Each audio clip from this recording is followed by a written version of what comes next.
जय हिंद साथियों स्वागत करता हूं आप सभी का अपने यूट्यूब चैनल पर। साथियों, आज इस वीडियो में हम आपके लिए आरपीएफ परीक्षा के लिए जीके जीएस के कुछ इंपॉर्टेंट महत्वपूर्ण क्वेश्चन लेकर आए हैं और उन्हीं के साथ साथ कुछ इंपॉर्टेंट फैक्ट लेकर आए हैं जो आपको सीधे आपकी परीक्षा में पूछे जा सकते हैं। मेरे प्यारे साथियों, आज की वीडियो का प्रत्येक क्वेश्चन आपके लिए सिलेक्टेड इंपॉर्टेंट और गोल्डन क्वेश्चन होने वाला है, तो इस वीडियो को पूरा ध्यान से जरूर देखिएगा। और आज के जो इंपॉर्टेंट फैक्ट होने वाले हैं वे कहीं ना कहीं आपसे एग्जाम में पूछे जा सकते हैं। और आज के इंपॉर्टेंट फैक्ट जो हैं वे आपके लिए बहुत ही ज़्यादा सिलेक्टेड होंगे, जिनसे आपको 100% आपको आपकी परीक्षा में क्वेश्चन देखने को मिलेगा। तो मेरे प्यारे साथियों, इस वीडियो को पूरा ध्यान से जरूर देखिएगा, क्योंकि आज का प्रत्येक क्वेश्चन हमने इसमें सेलेक्टेड लिया है और वो क्वेश्चन लिया गया है जो आपसे रेलवे में कहीं ना कहीं पूछा गया है और आगे भी पूछे जाने की संभावना है। तो मेरे प्यारे साथियों, बिना टाइम गवाए करते हैं वीडियो को स्टार्ट। अगर आप भी इससे पहले हमारे चैनल पर नए हो तो चैनल को सब्सक्राइब, वीडियो को लाइक और अपने दोस्तों के पास वीडियो को शेयर जरूर कर दें। और अगर आप भी इसकी पीडीएफ डाउनलोड करना चाहते हो तो पीडीएफ का लिंक आपको वीडियो के डिस्क्रिप्शन में मिल जाएगा, वहां से जाकर आप पीडीएफ डाउनलोड कर सकते हो। देखते हैं पहला क्वेश्चन।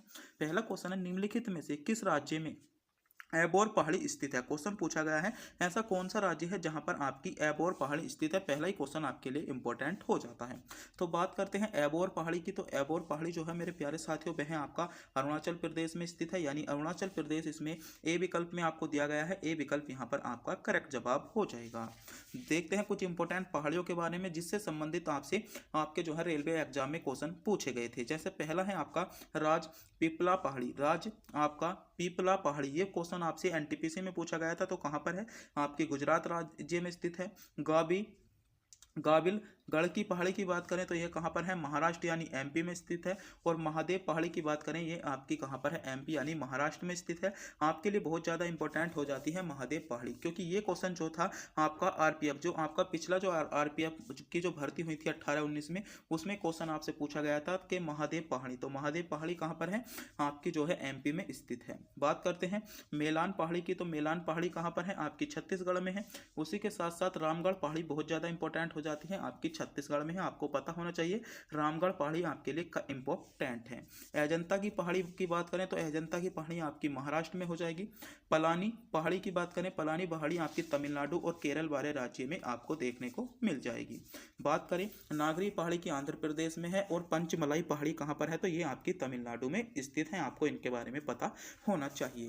मेरे प्यारे साथियों, आप भी हमारे चैनल पर नए हो तो प्लीज़ चैनल को सब्सक्राइब जरूर करें, क्योंकि चैनल को सब्सक्राइब करने में आपका किसी भी प्रकार का कोई पैसा नहीं जाता, नहीं हमको मिलता। बस हम इससे मोटिवेट होते हैं और आपके लिए सिलेक्टेड से सिलेक्टेड इंपॉर्टेंट क्वेश्चन लाने की कोशिश करते हैं, जिससे आपको सीधे आपकी परीक्षा में क्वेश्चन देखने को मिले। अगला क्वेश्चन देखते हैं। अगला क्वेश्चन है, मौर्य साम्राज्य का अंतिम शासनकाल या शासक निम्नलिखित में से कौन सा। क्वेश्चन पूछा गया है मौर्य साम्राज्य का अंतिम शासक कौन था। तो मौर्य साम्राज्य का जो अंतिम शासक था आपका ब्रह्मदत्त था। ब्रह्मदत्त आपको पहले विकल्प में दिया गया है, यानी पहला ही विकल्प आपका यहाँ पर करेक्ट जवाब हो जाएगा। तो मेरे प्यारे साथियों, आपको सभी साम्राज्य यानी सभी वंश के आपके प्रथम शासक, अंतिम शासक और उनकी राजधानी के बारे में पता होना चाहिए। जैसे हम आपके लिए कुछ आपके महत्वपूर्ण शासक, राजवंश और आपकी राजधानी लेकर आए हैं जो आपके लिए सेलेक्टेड हैं, जहां से आपसे क्वेश्चन पूछा जाता है। और 100% ये आपके एग्जाम के लिए यहाँ से एक क्वेश्चन आपको जरूर देखने को मिलेगा। जैसे बात करते हैं शिशुनाग वंश की। तो शिशुनाग वंश का प्रथम शासक कौन था, आपको पता होना चाहिए। तो शिशुनाग वंश का अगर हम बात करें प्रथम शासक की, तो शिशुनाग वंश का प्रथम शासक कौन है, शिशुनाग वंश का आपका प्रथम शासक हो जाएगा शिशुनाग। बात करते हैं अंतिम शासक की। तो अंतिम शासक शिशुनाग वंश का कौन सा, तो नंदी वर्धन आपका अंतिम शासक था। और बात करें इसकी राजधानी की, तो वैशाली आपकी इसकी राजधानी थी। बात करें हर्यक वंश की, तो हर्यक वंश का प्रथम शासक कौन था, हर्यक वंश का प्रथम शासक आपका बिंबिसार था। अंतिम शासक की बात करें तो अंतिम शासक कौन था, नागदशक था। बहुत ज़्यादा इंपॉर्टेंट है, हर्यक वंश का प्रथम शासक बिंबिसार, अंतिम शासक नागदशक। और बात करें राजधानी की, तो राजगृह यानी पाटलिपुत्र जो थी आपकी हर्यक वंश की राजधानी थी। आगे देखते हैं, अगला है आपका शिशुनाग वंश। तो शिशुनाग वंश की बात करें तो शिशुनाग वंश का प्रथम शासक कौन हो जाएगा, आपका शिशुनाग। अंतिम शासक कौन हो जाएगा, नंदीवर्धन। और राजधानी क्या है, वैशाली आपकी हो जाती है। इसी के साथ साथ बात करें नंदवंश की, तो नंदवंश का प्रथम शासक कौन था, तो नंदवंश का प्रथम शासक या इनको हम संस्थापक भी बोल सकते हैं, कौन था, महापद्म नंद। कौन था, महापद्म नंद था। और अंतिम शासक की बात करें तो अंतिम शासक कौन था, धनानंद आपका अंतिम शासक था। यहीं पर अगर इनकी राजधानी की बात करें तो पाटलिपुत्र इसमें आपकी राजधानी हो जाएगी। अगला है आपका मौर्य वंश। बात करें मौर्य वंश की, तो मौर्य वंश का आपका प्रथम शासक कौन था? तो मौर्य वंश का जो प्रथम शासक था आपका चंद्रगुप्त आपका जो था मौर्य वंश का प्रथम शासक था। और अंतिम शासक कौन था? तो ब्रह्मदत्त आपका अंतिम शासक था। बात करें मौर्य वंश की राजधानी की, तो मौर्य वंश की राजधानी क्या थी? मौर्य वंश की राजधानी आपकी पाटलिपुत्र थी। क्या थी? मौर्य वंश की अगर राजधानी की बात करें तो मौर्य वंश की राजधानी क्या हो जाएगी? पाटलिपुत्र आपकी मौर्य वंश की राजधानी हो जाती है। अगला है आपका शिशुनाग वंश। बात करें अगर हम शिशुनाग वंश की, तो शिशुनाग वंश का आपका प्रथम शासक कौन था? तो शिशुनाग वंश का प्रथम शासक आपका पुष्यमित्र शुंग था। कौन था? पुष्यमित्र शुंग आपका शिशुनाग वंश का प्रथम शासक था। और अंतिम शासक की बात करें तो आपका अंतिम शासक कौन था? देवभूति शिशुनाग वंश का अंतिम शासक था। यहीं पर राजधानी की बात करें तो पाटलिपुत्र या विदासा जो थी आपकी क्या थी? राजधानी थी। आपको पता होना चाहिए। आगे बढ़ते हैं। अगला है आपका सातवाहन वंश। बात करते हैं सातवाहन वंश की, तो सातवाहन वंश का प्रथम शासक कौन था? तो सातवाहन का प्रथम शासक या संस्थापक कौन था? शिशुमुख। अब सतकर्णी क्या था? अंतिम शासक था। और प्रतिष्ठान आपकी क्या हो जाएगी? सातवाहन वंश की राजधानी हो जाती है। यहीं पर बात करें आपका कर्ण आपका कुषाण वंश, जो कि बहुत ज़्यादा इंपॉर्टेंट हो जाता है एग्जाम की दृष्टि से। और यहाँ से बहुत ज़्यादा क्वेश्चन आपसे पूछे जाते हैं। किससे? कुषाण वंश से। तो कुषाण वंश के अगर हम प्रथम शासक की बात करें तो कुषाण वंश का प्रथम शासक कौन हो जाएगा? केड फिसस प्रथम जो था आपका कुषाण वंश का प्रथम शासक था। यहीं पर अंतिम शासक की बात करें तो अंतिम शासक कौन था? अंतिम शासक आपका वसुदेव आपका अंतिम शासक हो जाएगा। बात कर ले राजधानी की, तो राजधानी क्या थी? पेशावर आपकी राजधानी थी। अगला है आपका शुंग वंश। कौन सा? वो सॉरी गुप्त वंश। तो गुप्त वंश का शासक कौन था? प्रथम आपका गुप्त श्रीगुप्त। अंतिम शासक कौन था? कुमारगुप्त तृतीय। और राजधानी क्या थी? पाटलिपुत्र थी। कुछ बच्चे कह रहे होंगे कि इनके संस्थापक भी तो पूछे जाते हैं। तो जो इनके लगभग आपके प्रथम जो 90% अगर हम माना जाए तो 90% आपके वंशों के आपके जो होते हैं संस्थापक वही होते हैं जो इनके प्रथम आपके क्या होते हैं? शासक होते हैं। तो आपको इनके बारे में पता होना चाहिए। लगभग 90%, 100% तो हम इनको कह नहीं सकते। तो ये कुछ आपके महत्वपूर्ण ऐसे वंश थे। लगभग 9 के 9 वंश ऐसे थे जहां से आपको आरपीएफ परीक्षा यानी रेलवे परीक्षा में 100% क्वेश्चन यहाँ से पूछा ही गया है। हर शिफ्ट में यहाँ से क्वेश्चन देखने को मिला है। तो मेरे प्यारे साथियों, अगर आप भी रेलवे एग्जाम की तैयारी कर रहे हो तो आप स्क्रीनशॉट भी ले सकते हो, वरना पीडीएफ आप डाउनलोड कर सकते हो। पीडीएफ का लिंक आपको वीडियो के डिस्क्रिप्शन में दिया गया है, वहां से जाकर डाउनलोड कर सकते हो। और हमारे टेलीग्राम चैनल पर भी आपको पीडीएफ का लिंक दिया गया है, वहां से जाकर भी आप डाउनलोड कर सकते हो। या ना स्क्रीनशॉट लेना चाहते हो तो स्क्रीनशॉट ले लीजिएगा। अगला क्वेश्चन देखते हैं। जल्दी से जल्दी ले रहे हो तो स्क्रीनशॉट ले लें।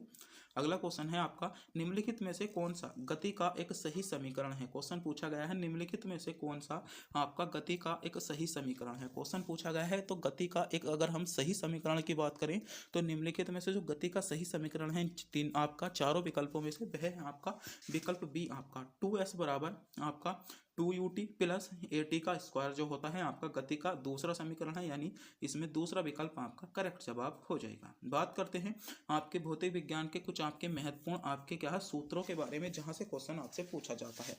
और यहाँ से एक क्वेश्चन आपको देखने को मिल जाता है। आप क्या कर सकते हो? आप 100% लिख कर ले लीजिएगा, क्योंकि यहाँ से एक क्वेश्चन आपको किसी ना किसी शिफ्ट में देखने को मिल ही जाएगा। जैसे बल, अगर क्वेश्चन पूछा जाए आपसे बल आघूर्ण, अगर बात करें बल आघूर्ण की, तो बल आघूर्ण बराबर क्या होता है? तो बल गुणा दूरी जो होती है बल आघूर्ण का सूत्र होता है। वहीं बात करें बल यानी एफ की, तो बल एफ बराबर क्या होता है? द्रव्यमान गुणा त्वरण। बात करें दाब की या प्रतिबल की, तो बल गुणा क्षेत्रफल होता है। आवेग का सूत्र क्या होता है? आवेग का सूत्र आपका बल गुणा समय होता है। वहीं पर आवृत्ति की बात करें तो आवृत्ति की जो होती है कंपन प्रति समय, कंपन प्रति आपका सेकंड या आपका बोल सकते हैं। आगे देखते हैं। अगला है आपका पृष्ठ तनाव। तो बात करें पृष्ठ तनाव यानी टी बराबर तो बल गुणा बल बटे लंबाई आपका होता है। वहीं पर दाब प्रवणता जो होती है दाब बटे दूरी होती है। अगर दाब ऊर्जा की बात करें तो दाब गुणा आयतन होता है। आप गुप्त ऊष्मा की बात करें तो उसमें ऊर्जा आपका बटे द्रव्यमान होता है। कार्य का मात्रक जो होता है बल गुणा विस्थापन आपका कार्य का मात्रक होता है। यानी ये कुछ आपके इंपॉर्टेंट जो हैं आपके कुछ इंपॉर्टेंट सूत्र दिए गए हैं जिनके बारे में आपको पता होना चाहिए, क्योंकि यहाँ से एक क्वेश्चन आपसे पूछे लिया जाता है। अगला क्वेश्चन देखते हैं। अगला क्वेश्चन है निम्नलिखित में से किस महासागर के मध्य में आपका टोरेस जलडमरू माध्य स्थित है? इंपॉर्टेंट क्वेश्चन है, आपको पता होना चाहिए। तो किस जलडमरू के माध्यम में टोरेस आपका जो है टोरेस जलडमरू माध्य है तो कौन सा महासागर हो जाएगा, तो इसमें प्रशांत महासागर ए विकल्प के साथ आपका सही जवाब होगा। जिन बच्चों ने प्रशांत महासागर को चुना है बिल्कुल सही चुना है, प्रशांत महासागर आपका करेक्ट जवाब हो जाता है। आगे बढ़ते हैं, बात करते हैं कुछ महत्वपूर्ण आपके जलडमरू माध्ययों की जिनसे संबंधित आपसे क्वेश्चन पूछा जा सकता है। जैसे पहला है आपका मलक्का जलडमरू माध्य। मलक्का जलडमरू माध्य बहुत ज्यादा पूछा जाता है, आपको पता होना चाहिए अंडमान सागर और दक्षिणी चीन सागर, अंडमान सागर और दक्षिणी चीन सागर के मध्य स्थित है। बात करें पाक जलडमरू माध्य की, तो पाक जलडमरू माध्य कहाँ पर है, तो ये आपका पाक की खाड़ी और बंगाल की खाड़ी कहाँ पर है, पाक की खाड़ी और बंगाल की खाड़ी यानी भारत और चीन, भारत और श्रीलंका के बीच आपका पाक जलडमरू माध्य है। बात करें सुंडा जलडमरू माध्य की, बहुत ज़्यादा इंपॉर्टेंट है क्योंकि पिछली बार आपका एनटीपीसी में क्वेश्चन 2021 में पूछा गया था। तो जाबर सागर और हिंद महासागर, जाबर सागर और हिंद महासागर के मध्य स्थित है। यूकेटन जलडमरू माध्य की बात करें तो मैक्सिको की खाड़ी और आपकी कैरेबियन की खाड़ी के मध्य स्थित है। बात करें मेसिना आपका जलडमरू माध्य भूमध्य सागर में स्थित है यहीं पर। और रंटो महासागर की बात करें तो ये कहाँ पर है, तो ये आपका एडियांटिक आपका सागर और आपका आयनियन सागर के मध्य आपका स्थित है। आगे बढ़े, अगला है आपका कुक जलडमरू माध्य, बहुत ज्यादा पूछा जाता है, आप इसे नोट कर लेंगे क्या, कुक जलडमरू माध्य। तो कुक जलडमरू माध्य कहाँ पर है, कुक जलडमरू माध्य जो है वह आपका दक्षिणी प्रशांत सागर में आपका स्थित है। बात करें बास जलडमरू माध्य की, तो तस्मान सागर और दक्षिणी सागर में स्थित है। बेरिंग जलडमरू माध्य बहुत ही ज़्यादा इंपॉर्टेंट अब तक का सबसे महत्वपूर्ण है, तो आप इसको नोट कर लेंगे। बेरिंग जलडमरू माध्य जो है बेरिंग सागर और आपका चुक्सी सागर के मध्य स्थित है। तो ये कुछ आपके जो है विश्व के महत्वपूर्ण जलडमरू माध्य दिए गए हैं जिनसे संबंधित आपको नॉलेज के बारे में पता होना चाहिए, क्योंकि रेलवे एग्जाम बहुत बड़े स्तर के तक के क्वेश्चन पूछते हैं। क्योंकि अगर आप भी रेलवे की तैयारी कर रहे हो तो आपको जीके जीएस तो अच्छा करना ही होगा, क्योंकि लगभग 50 क्वेश्चनों के हर आपका चाहे ग्रुप डी हो, चाहे आपका एनटीपीसी हो, आरपीएफ हो, एएलपी हो, टेक्नीशियन हो, लगभग 50 हद तक औसत जो बात करें तो लगभग 40 से 50 क्वेश्चनों का जीएस आपसे पूछा जाता है। अगला क्वेश्चन है आपका, सरदार वल्लभ भाई पटेल ने किस कांग्रेस के अध्यक्ष के रूप में कार्य किया था। यानी क्वेश्चन आपसे पूछा गया है कि सरदार वल्लभ भाई पटेल ने आपके जो कांग्रेस की अध्यक्षता की थी वह आपकी कौन से सन में की गई थी, तो कब की थी, आपकी 1931 में की थी। आपको पता होना चाहिए 1931 आपका इसमें ए विकल्प के साथ आपका करेक्ट जवाब बन जाता है, यानी पहला ही विकल्प इसमें आपका सही जवाब हो जाएगा। बात करते हैं सरदार वल्लभ भाई पटेल से रिलेटिव कुछ इंपॉर्टेंट फैक्टों के बारे में जो आपसे अभी तक जो है रेलवे एग्जाम में पूछे जा चुके हैं। जैसे आपसे क्वेश्चन पूछा गया था ग्रुप डी में क्वेश्चन पूछा गया था भारत के प्रथम उप आपके प्रधानमंत्री कौन थे, तो भारत के जो प्रथम उप प्रधानमंत्री थे कौन थे, आपके सरदार वल्लभ भाई पटेल भारत के प्रथम उप प्रधानमंत्री थे। एसएससी जीडी में क्वेश्चन पूछा गया था भारत के प्रथम गृह मंत्री, तो भारत के प्रथम गृह मंत्री कौन थे, तो सरदार वल्लभ भाई पटेल ही आपके क्या थे, प्रथम गृह मंत्री थे। बात करते हैं बारदोली जो सत्याग्रह आपका 1928 में किसने नेतृत्व किया था, तो ये भी आपका जो नेतृत्व किया था सरदार वल्लभ भाई पटेल ने ही किया था। भारत में लौह पुरुष के नाम से किसे जाना जाता है, तो आपका भारत में लौह पुरुष के नाम से सरदार वल्लभ भाई पटेल को ही जानता है। भारतीय राष्ट्रीय कांग्रेस में 1931 में कराची अधिवेशन में अध्यक्षता की थी। इन्होंने कौन से, आपसे क्वेश्चन पूछा जा सकता है कि निम्नलिखित में से कौन से अधिवेशन में अध्यक्षता की थी, तो सरदार वल्लभ भाई पटेल ने कराची अधिवेशन में अध्यक्षता की गई थी। आपको ऑप्शन दे दिया जाएगा, लोहार मिल जाएगा, लखनऊ मिल जाएगा, मेरठ मिल जाएगा, इस प्रकार के आपसे मिल सकते हैं। और 1991 में बहुत इंपॉर्टेंट फैक्ट जो आपसे अब पूछा जाएगा, 1991 में मरणोपरांत भारत में सर्वोच्च नागरिक सम्मान यानी भारत रत्न इनसे इन्हें सम्मानित किया गया था। ये बहुत ज़्यादा इंपॉर्टेंट फैक्ट है जो आपसे आपके पेपर में पूछा जा सकता है और आपके पेपर के लिए यानी 2024-25 के लिए बहुत ज़्यादा इंपॉर्टेंट भी होने वाला है। आगे बढ़ते हैं, अगला क्वेश्चन है महलबाड़ी बंदोबस्त की आपकी व्यवस्था तैयार की गई थी, तो महलबाड़ी जो बंदोबस्त की व्यवस्था तैयार की गई थी वह किसके द्वारा की गई थी, ये क्वेश्चन आपसे पूछा गया है। तो कौन हो जाएगा, तो होल्ट मैकेंजी यानी सी विकल्प के साथ इसमें आपका सही जवाब होगा। जिन बच्चों ने विकल्प सी चुना है बिल्कुल सही चुना है, सी विकल्प की ओर जा रहे सभी बच्चों का जवाब इसमें बिल्कुल करेक्ट जवाब होने वाला है। बात करते हैं भारत के कुछ महत्वपूर्ण वायसराय और उनसे संबंधित इंपॉर्टेंट फैक्ट के बारे में। जैसे अगर आपसे क्वेश्चन पूछा जाए भारत सरकार अधिनियम 1935 जो पारित हुआ था उस टाइम पर भारत के वायसराय कौन थे, क्योंकि यहाँ से एक क्वेश्चन आपको देखने को मिलता है और ये सेलेक्टेड टॉपिक होते हैं। कम से कम आपको इनके बारे में तो पता होना चाहिए, आपको इनके बारे में तो पता होना चाहिए, क्योंकि यहाँ से मेरे प्यारे साथियों एक क्वेश्चन अवश्य मिलता है। 100% आपको किसी न किसी शिफ्ट में एक क्वेश्चन यहाँ से जरूर देखने को मिलेगा, तो इनके बारे में आपको पता होना चाहिए। जैसे पहला है भारत सरकार अधिनियम 1935 जो पारित हुआ था उस टाइम पर भारत के वायसराय कौन थे, तो लॉर्ड विलिंगडन कौन थे, आपके क्या थे, पहले आपके थे वायसराय थे। बात करें सबन्यावज्ञा आंदोलन की जो शुरुआत हुई थी उस टाइम पर वायसराय कौन थे, तो उस टाइम पर जो भारत के वायसराय थे लॉर्ड इरविन थे। कौन थे, लॉर्ड इरविन थे। बात करें 1919 में रोलेट एक्ट जब आपका पारित हुआ था, या जब 1919 में रोलेट एक्ट लाया गया था उस टाइम पर वायसराय कौन थे, तो उस टाइम पर वायसराय जो थे आपके लॉर्ड चेम्सफोर्ड थे, आपको पता होना चाहिए।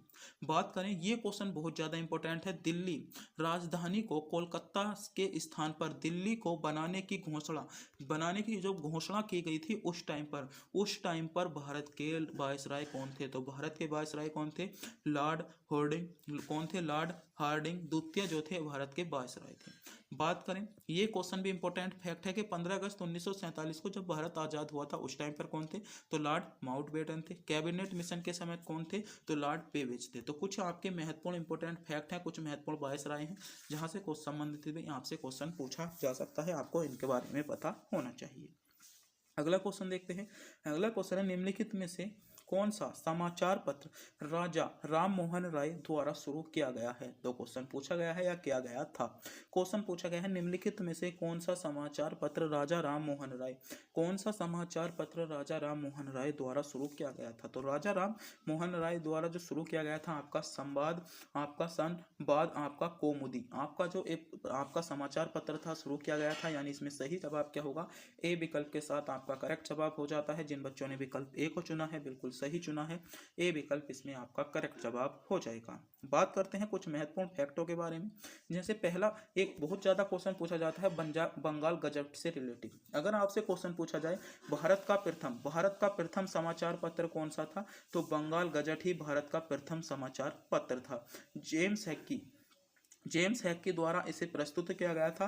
कब किया गया था, 1880 में किया गया था। और कहाँ पर किया गया था, कोलकाता में किया गया था। तो यहाँ इससे संबंधित बहुत ज़्यादा आपसे क्वेश्चन पूछे जाते हैं। जैसे अगर क्वेश्चन पूछा जाए भारत का प्रथम समाचार पत्र, तो भारत का प्रथम समाचार पत्र कौन सा था, तो बंगाल गजट भारत का प्रथम समाचार पत्र था। जेम्स हैकी द्वारा आपका प्रस्तुत किया गया था। कब किया गया था, 1780 में किया गया था और कलकत्ता में किया गया था। अगला एक बहुत ज्यादा पूछी जाती है अमृत बाजार पत्रिका बहुत ज्यादा पूछी जाती है। आपका शिशिर आपका कुमार घोष यानी कुमार घोष द्वारा किसे किया गया था, तो कुमार घोष द्वारा संपादक जो किया गया था अमृत पत्रिका का किया गया था। बात करें इंडियन मिरर भी बहुत ज्यादा पूछी जाती है, तो आपकी द्वारकानाथ टैगोर द्वारा किया गया था, आपको पता होना चाहिए। आप अगर बात करें समाचार दर्पण की, तो समाचार दर्पण के कौन हो जाएंगे, तो विलियम कैरी हो जाएंगे। कौन हो जाएंगे, विलियम कैरी हो जाएंगे।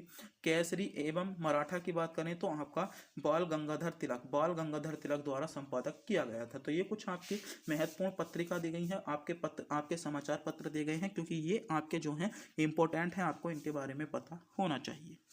और बंगाल गजट वाला तो आपके लिए बहुत ज़्यादा इंपॉर्टेंट होने वाला है, आपको इसके बारे में तो पता होना चाहिए। अगला क्वेश्चन देखते हैं। अगला क्वेश्चन है भारतीय संविधान के किस अनुच्छेद के तहत स्वतंत्रता के अधिकार में कोई भी पेशा, व्यवसाय, व्यापार, वाणिज्य करने का अधिकार शामिल है, तो पेशा, व्यवसाय, आपका व्यापार, वाणिज्य करने का जो आपका अधिकार शामिल है वह आपका कौन से अनुच्छेद में है, तो कौन से अनुच्छेद में है आपको पता होना चाहिए। अनुच्छेद 19 से 22 तक, अनुच्छेद 1922 तक है, यानी अनुच्छेद 1922 तक। इसमें डी विकल्प के साथ इसमें आपका करेक्ट जवाब हो जाएगा। क्या हो जाएगा, डी विकल्प के साथ इसमें आपका सही जवाब हो जाता है। जिन बच्चों ने विकल्प डी को चुना है बिल्कुल सही चुना है, डी विकल्प इसमें आपका करेक्ट जवाब होगा। बात करते हैं आर्टिकल 14 की, तो आपके संरक्षण और आपके किसके समानता के समक्ष संरक्षण और आपका समानता जो दी गई है वह आपकी आर्टिकल संरक्षण जो दिए गए हैं आर्टिकल 14 में दिए गए हैं। आपको पता होना चाहिए क्योंकि आर्टिकल भी आपके लिए इंपॉर्टेंट हो जाते हैं, आर्टिकल भी आपके लिए बहुत ज़्यादा इंपॉर्टेंट हो जाते हैं क्योंकि यहाँ से क्वेश्चन बहुत ही ज़्यादा आपसे पूछ लिया जाता है। आपको इनके बारे में पता होना चाहिए। जैसे बात करें आर्टिकल 14 की, तो विधि के समक्ष आपका समानता और विधि के समक्ष संरक्षण जो दिया गया है आपका आर्टिकल 14 में दिया गया है। यहीं पर अगर हम आर्टिकल 15 की बात कर लें तो आर्टिकल 15 में जो दिया गया है धर्म आपके वंश मूल, धर्म वंश मूल जाति लिंग के आधार पर प्रतिषेध, आपका धर्म मूल वंश के आधार पर जो प्रतिषेध या जाति के आधार पर प्रतिषेध जो दिए गए हैं आर्टिकल 15 में दिए गए हैं। आर्टिकल 16 की बात करें तो आपके सभी नागरिकों को सभी लोक नियोजन के लिए लोक नियोजन के विषय में अब सभी को अवसर की समानता, लोक नियोजन के विषय में सभी को अवसर की समानता आर्टिकल 16 में दिया। तो आर्टिकल 16 में क्या है, लोक नियोजन यानी लोक नियोजन के लिए अवसर की समानता सभी को समान है, ये आपका आर्टिकल 16 में दिया गया है। आर्टिकल 17 की बात करें तो आर्टिकल 17 में क्या है, अस्पृश्यता का अंत जो है आर्टिकल 17 में है। और आर्टिकल 18 की बात कर लें तो आर्टिकल 18 में जो है उपाधियों का अंत आपका आर्टिकल 19 में दिया, वो सॉरी 18 में दिया गया है। आर्टिकल 19 की बात करें तो आर्टिकल 19 में क्या है, आर्टिकल 19 में जो है आपका वाक और अभिव्यक्ति की स्वतंत्रता यानी सभी को बोलने की स्वतंत्रता, शांतिपूर्वक आपका सम्मेलन करने की स्वतंत्रता, समूह बनाने की स्वतंत्रता, यातायात की स्वतंत्रता, ये आपका आर्टिकल 19 में दिया गया है। यहीं पर अगर हम बात करें आर्टिकल 20 की तो आर्टिकल 20 है अपराध के लिए दोष सिद्धि यानी अपराध के लिए दोष सिद्धि, अगर आपने कोई अपराध किया है तो उसके दोष सिद्धि के निवारण के लिए जो स्वतंत्रता दी गई है आपके आर्टिकल 20 में दी गई है। यहीं पर आर्टिकल 21 की बात करें तो आर्टिकल 21 में जो दी गई है आपकी प्राण एवं दैहिक स्वतंत्रता आर्टिकल 21 में दी गई है। आपका अपना जीवन साथी चुनने का अधिकार जो है आपका आर्टिकल 21 में दिया गया है। आर्टिकल 22 की बात करें तो आर्टिकल 22 में जो दिया गया है कुछ दशाओं में गिरफ्तारी व आपके विरोध के संरक्षण यानी अगर आपके कुछ दशाओं में आपको गिरफ्तार कर लिया गया है तो उसके जो है उसके लिए आपको संरक्षण यानी उसके बारे में जानकारी प्राप्त करना, आपकी गिरफ्तारी के संरक्षण आपको आर्टिकल 22 में दिया गया है। आर्टिकल अगर यहीं पर 23 की बात करें तो आर्टिकल 23 में क्या आता है, आर्टिकल 23 में आपका आता है मानव के दुर्व्यवहार और बलात् श्रम। क्वेश्चन पूछा जा सकता है बलात् श्रम किससे संबंधित है, तो आर्टिकल 23 में आपका बलात् श्रम है। आर्टिकल 24 की बात करें तो आर्टिकल 24 में आपके 14 वर्ष से बच्चों को 14 वर्ष से कम के बच्चों को कारखानों और खनन आप में काम नहीं कराया जाएगा या उनको शोषण को रोकने के लिए आर्टिकल 24 है। आर्टिकल 25 की बात करें तो धर्म अपनाना, आर्टिकल 25 में किसी भी धर्म को अपना सकते हैं, आर्टिकल 25 में हम किसी भी धर्म को अपना सकते हैं ये कहा गया है, किसी भी धर्म का प्रचार प्रसार कर सकते हैं ये आर्टिकल 25 में कहा गया है।